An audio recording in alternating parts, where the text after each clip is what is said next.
Panginoon, iligtas mo kami sa lindol. Sa ngalan ng Ama, ng Anak, at ng Espiritu Santo. Amen.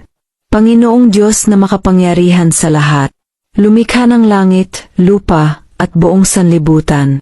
Lumalapit kami sa iyo na may kababaang loob at buong pagtitiwala. Sa gitna ng pagyanig ng lupa, sa takot at pangambang dulot ng lindol, ikaw po ang aming kanlungan at sandigan. Panginoon, iligtas mo po kami sa sakuna. Pangalagaan mo ang aming mga tahanan, pamilya, at tamayanan.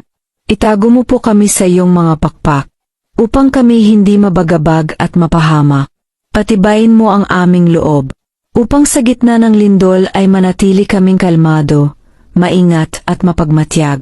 Gabayan mo ang mga tagapagligtas, mga bombero, pulis, medical team at volunteers, upang sila'y makakilos ng mabilis at ligtas.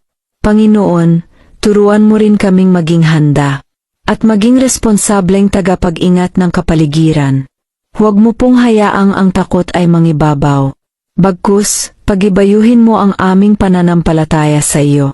Sa oras ng sakuna, ikaw ang aming sandigan.